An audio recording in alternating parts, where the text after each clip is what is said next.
Welcome to the third season of The Morning Glory Project, Stories of Determination. I'm your host, Betsy Graziani Fospender, and together with my co-producer, Angela Washington, we bring you really amazing stories of amazing people. I'm so lucky that I get to have these conversations and to share them with you. These are conversations with people who have overcome, people who have endured, people who have gone on when others might not have. They've overcome losses or tragedies, disappointments and heartbreaks, or they've seen a goal and pursued it to its end. And what I'm really fascinated by is they don't just share that they had these stories or that they lived them, but how. What were their inspirations? What were the resources they used? What ideas kept them going? How did they dig deep and find what they needed to find to go on? Because it's my belief that when we learn how someone else got through hard times or found their goals, that we learn how we might be able to do the same. Thank you so much for listening to the Morning Glory Project. And if you like what you hear, give us a like or a share on your social media site, or golly, use the good old-fashioned word of mouth and tell a friend about us. We love sharing these stories with other people. Thanks for listening.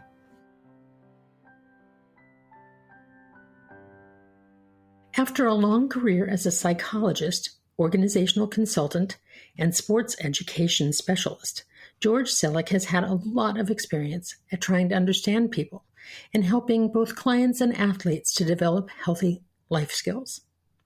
But it's in George's twilight years, while suffering life-threatening illness, that his greatest teacher arrived in the form of a prematurely born grandson. In his heartwarming book, Kian and Me, Gifts from a Grandson, George shares insightful lessons about how to live a happier, healthier, and more fulfilling life. But the lessons in this inspiring book are not from grandfather to grandson.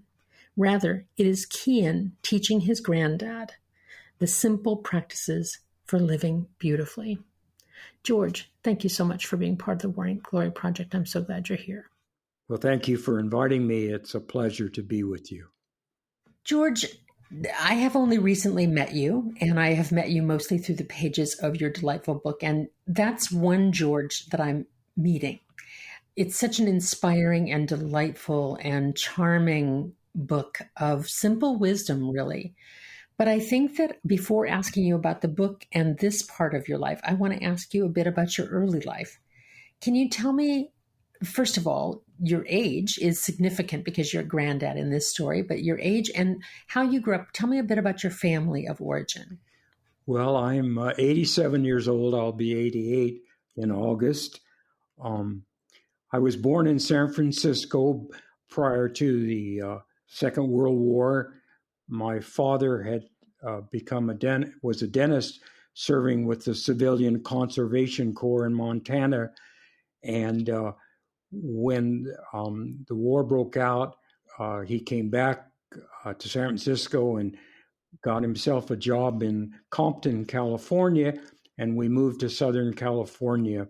My twin brother, a fraternal twin, and an older sister, and started our life in Southern California.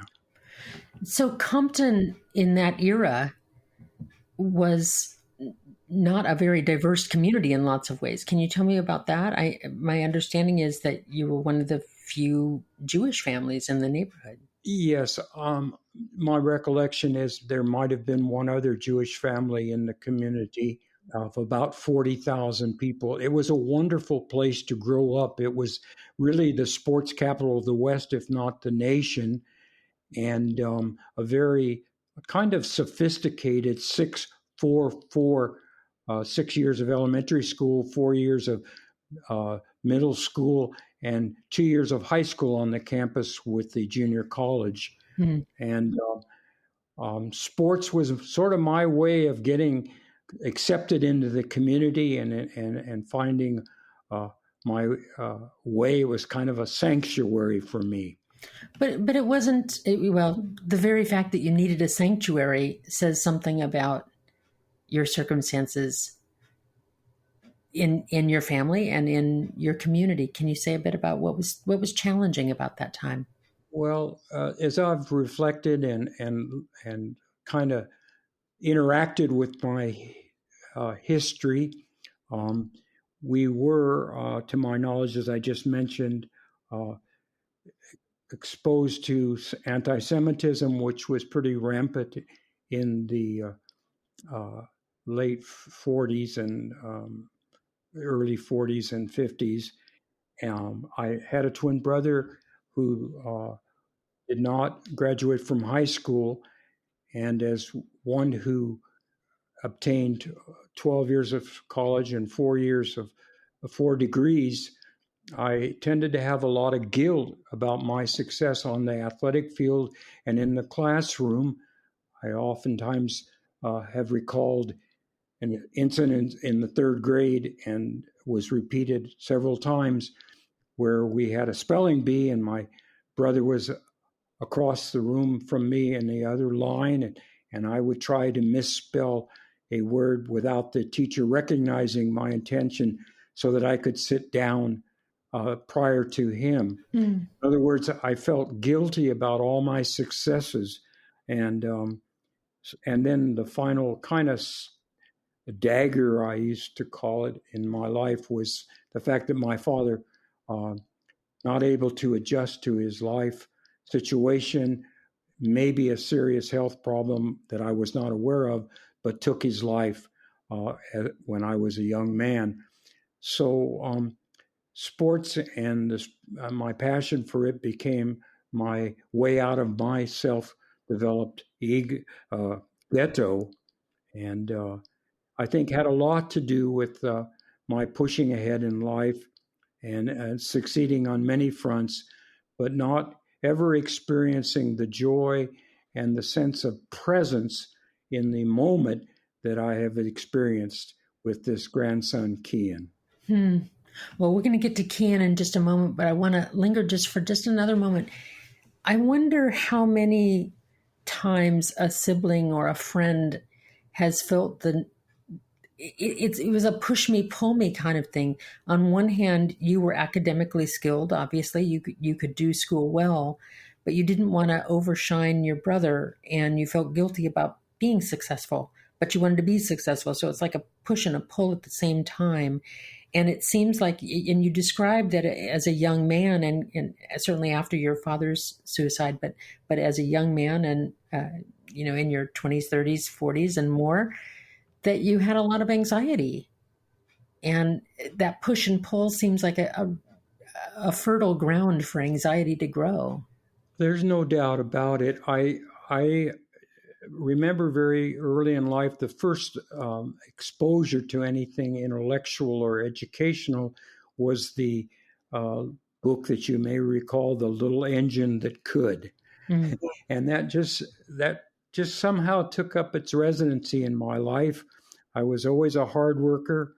I always put forth a lot of effort, had a lot of desire and a lot of drive.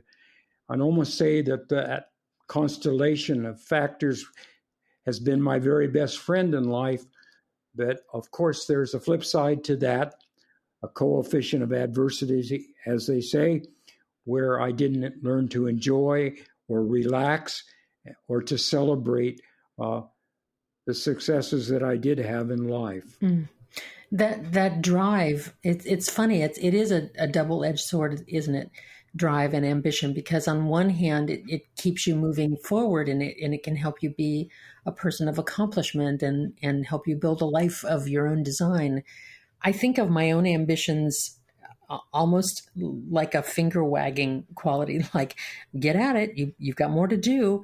There's sort of this scolding that happens a lot that causes me to push and push and push when I'm not moderating that. And it sounds as though you were a driven person in this way, and it sounds as though that kind of strive for perfection and was a source of sorrow, and how it helped you to miss out on some joyful experiences of the moment that you were living in back then. Absolutely. I think when a person is depressed, there are feelings of helplessness and hopelessness and powerlessness in the face of what. But when anxiety, you have those same feelings of hopelessness and confusion and a lack of understanding, but you don't know what the source of it is. So you just keep powering on because you can't see the enemy very squarely that you can challenge them. So now I want to jump ahead. So you were a young man and you ended up marrying a woman who had children. So you were a blended family. Tell me a little bit about that. Well, I had 3 children. My first wife has attended every summer a family vacation with myself and my present family. Truly a blended family, even including the exes. Yes, yes. And I had 3 children. My daughter went to Stanford as I did and became a physician, and but sadly died in 2007 of a brain tumor. My older son is an economist, and my younger son is a school principal. And my wife of today had 2 children, and one a daughter and one a son. The daughter, Kathleen, gave birth to Kian, a premature boy who lived within walking distance of us. I was the volunteer gardener, and because I was always an early bird and up very early in the morning, when he came home as a premature baby, I volunteered to take the first shift. So from 6 to 8 or 7 to 9 every day, I was with Kian, and our relationship started. Well, so he was a premature child born at just 5 pounds and some, right? And so he required extra care and to spell his parents a little bit. And you stepped in as, I think that gets you Granddad of the Year award there. And so Kian is now how old about? He will be 3 in a couple of weeks. Okay. So this is a recent part of your life, and at your age now, 87, I understand. So Kian came into your life in your early 80s. And the title of your book is Gifts from a Grandson. Tell me about the subtitle and how Kian became your teacher. Well, there's 2 factors I think that come to mind about that. One, my nonprofit work, Lead to Play, has been focused on student enhancement or on the fact that we as adults, I think, tend to underestimate young people. And what I think that is really important to their experience and to their growth and development is the idea that they are given a voice, and they are given choice, and they are given responsibility. And in that responsibility, they achieve ownership. And Lead to Play was a program where young people created their own team, interviewed and talked to their peers and younger kids, and out of that information created a play, physical education, or physical activity and sports program for their peers or younger kids. So kids learn to be leaders by being leaders. I've always been the opinion that we perhaps as adults, as well-meaning as we are, tend to underestimate what children and young people can bring to the party and can provide us in terms of leadership and direction on how best to serve them and to help them become the mature, responsible people that we want them to be. You know, I think there's a difference between, of course, guiding our kids and encouraging them to be their best selves and making corrections as we need, versus sort of a parent or a coach for that matter, having a very specific agenda for the kid. Yes, I've tended to kind of separate that, as I'm sure others have, between whether or not we understand that we are to be creating a path for our kids, which I think, very great number of well-meaning parents wanting the best for their kids tend to direct them and to create the path rather than working with their kids, setting boundaries where necessary, giving feedback, correction, support, and encouragement to help their children create their own paths. And I think the word ownership is really paramount to maturity, that when kids feel a sense of ownership, they're really well on their way to maturity. So with Kian, though, and as is indicated by the subtitle of your book, Gifts from a Grandson, you are the student and he the teacher. Can you tell me a little bit about that? Well, the second that I started to hold him and to give him his first bottle and burp him, I was completely taken by his presence, the way in which he seemed to be responding to me as I was responding to him.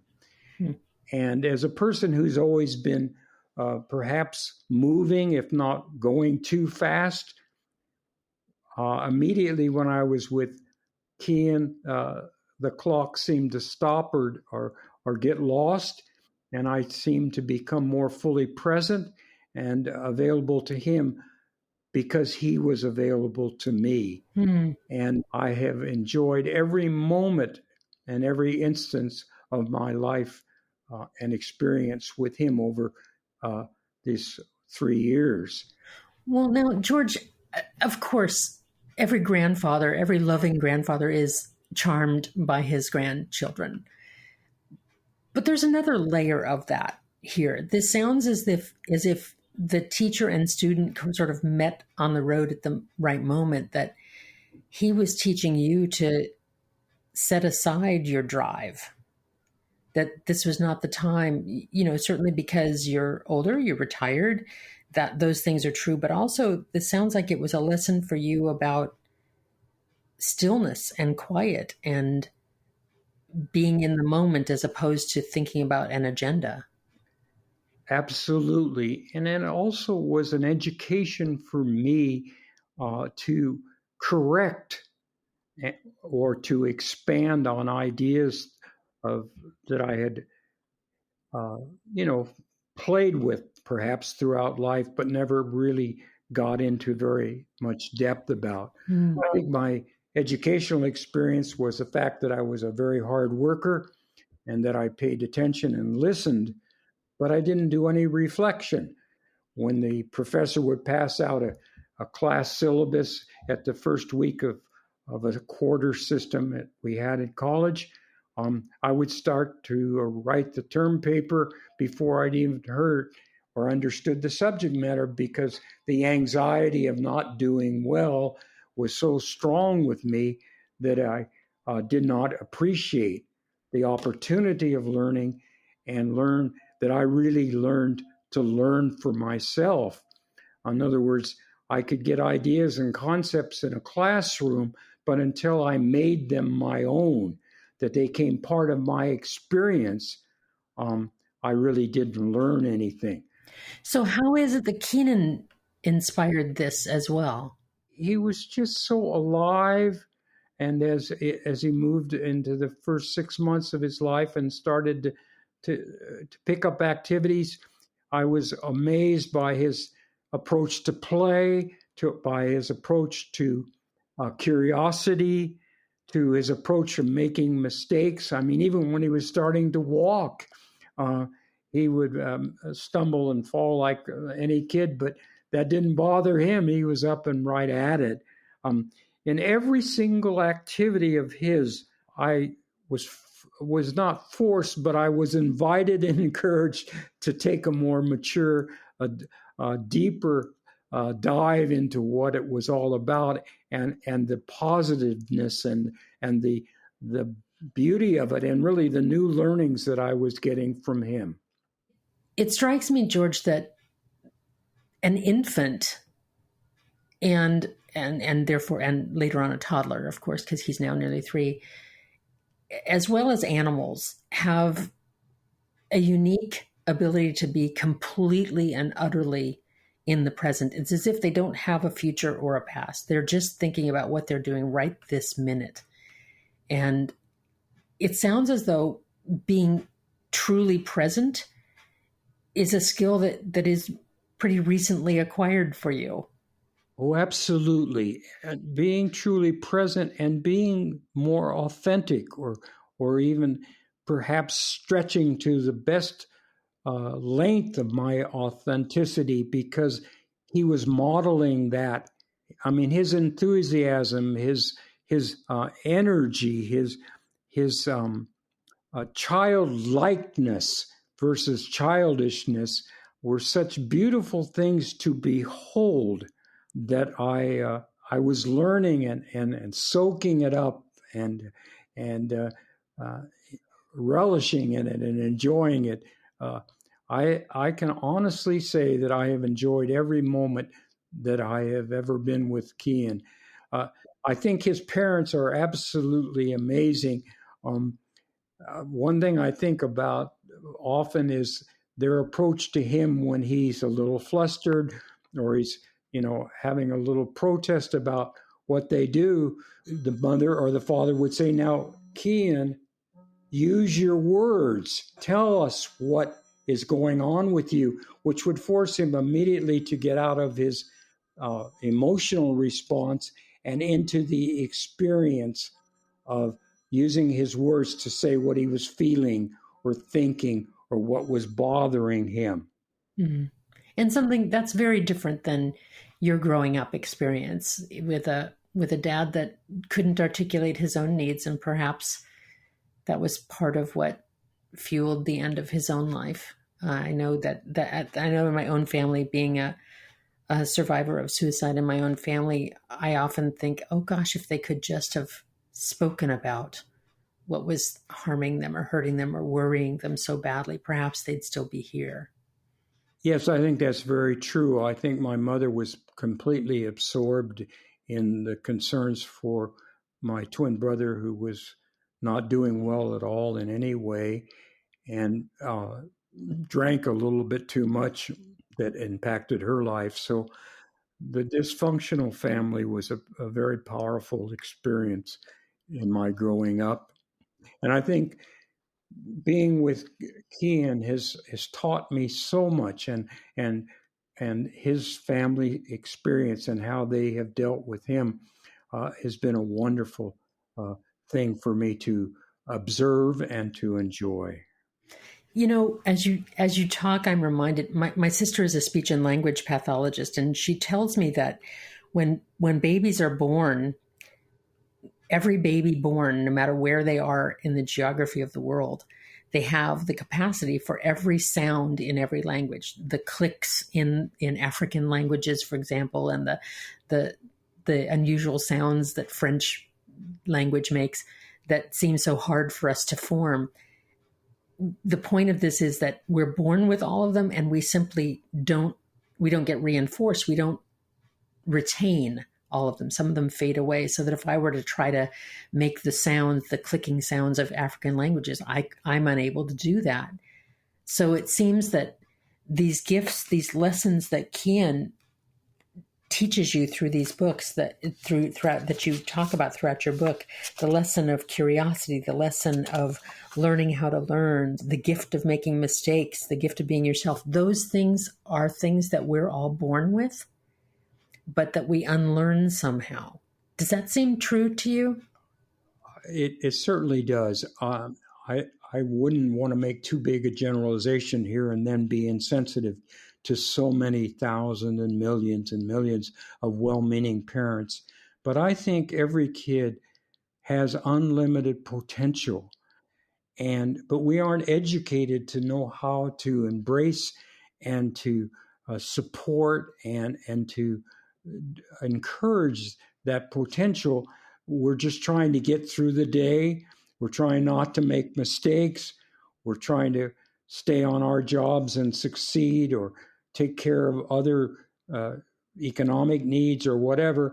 And there's not the time to just relax and let the kid move as he or she would move to the next level of their growth and development. So I have so much sense of appreciation for parents today. In many situations, though, COVID has changed it a lot, but where both parents have had to work to have the kind of family life that they had hoped to have economically or neighborhood-wise or whatever for their family, but they're not able to be that available to their kids and to be able to relax and enjoy. It's the pressures and demands and stresses and tensions that are robbing them of the experience of enjoying that with their kids, and also perhaps in their well-meaningness overlooking the fact that the kids can figure it out for themselves in most instances. You talk a bit about growing up, growing down, and growing out. Can you tell me a bit about what you mean by that? Well, I've always loved oak trees, and I was introduced to them in my college days, and there's a lot of oak trees near our home in Pinole, California. And an oak tree grows up and it grows down into roots and it grows out to grab the atmosphere and the air to help it stretch. And by growing up, I mean that all of us live in a tension between wanting to fit in and to belong and to feel that we have a place where we are accepted. But on the other hand, the tension to stand out and to be known for who we are individually. And so this problem, which is going on in our problems today, I think we've always had, perhaps in our history of America, a creative tension between individualism and the common good. Today, the individualism is running the show and the common good is being lost in the wilderness. Mm-hmm. And this tension needs to be created in a creative way so that we both are individuals who do have an individual life and choice and decisions, but also that we come together in our communities, in our neighborhoods, in our schools, in our country to work together. So that's what you mean by growing down? That's growing up. Growing down is our roots with our family, with our traditions, with our cultures, with our faiths, with our one another. That's the roots that we must always pay attention to and be responsible to as well as for. Hmm. And you described growing out as what we leave behind, what the memories we leave, the legacy we leave, the idea we might have left, the contributions we made. Well, George, this book, it's Kian and Me, Gifts from My Grandson, and it's spelled Kian, Kian and Me, by Dr. George Selleck. There's one line in the introduction of the book that I think is a beautiful ending to our conversation. It says, "In the 2 years he's been alive, Kian has taught me many things and reminded me of many others. He's empowered me to address some of my shortcomings, to give myself grace, to challenge me to be a better version of myself, just as I hope I have empowered him to explore this world, take risks, ask questions, solve problems. He has rekindled my spark." You are a person who kindles and rekindles sparks, George. Thank you so much for being part of the Morning Glory Project, and I hope that folks will find this. It's a slim little volume, and I have to say, I disciplined myself and let myself just read one little chapter at a time to try to absorb it instead of just kind of blowing through it, and it was a delight to do so over the winter weeks here since it's been in my hand. Thank you so much for your lovely book, for the lovely lessons that your grandson shared with you and that you now share with us, and for being part of the Morning Glory Project. Well, thank you, and those are very kind words, and I appreciate this opportunity and this time with you a great deal. I loved having a conversation with George Selleck today. You know, years ago, decades ago, the author John Bradshaw, who wrote a great deal about addiction and codependency and those kinds of things, he had a concept that has hung with me, and it really came back to my mind as I was speaking with George. And that is, he said that we should strive to be a human being and not just a human doing. I wonder how many beautiful lessons and joy and experiences we all miss because we're doing so much. We're doing. And not even just, there's nothing wrong with ambition and working hard and getting things done. We all want to be that. But that while we're driving so hard, we're blocking out the experience that we're actually in the moment. And as George would say, it's kind of not learning. You can't absorb without reflection. And that his being with his grandson slowed down the clock and even threw it away for him, that he was just fully present with his grandchild. I think that babies and animals have that capacity of living in the present moment, and that's why they're so delightful and so accepting and wonderful to be around. And I just wonder for myself, and perhaps you might wonder for yourself, what would happen if we're able to click off and have that present moment awareness of taking in the joys and the struggles and the learnings and the experiences that we're in this moment, instead of thinking about what's going to happen an hour from now, a day from now, a year from now. Instead of thinking what happened before, what we feel guilty about, responsible for, what we regret. All of that past and all of that future certainly does tangle up and keep us from enjoying today. That's going to be my extra bloom for today. And I hope that wherever you are, that you find your way to live in present moment awareness, to drink the joy nectar out of every experience. And that you are also finding your way to bloom.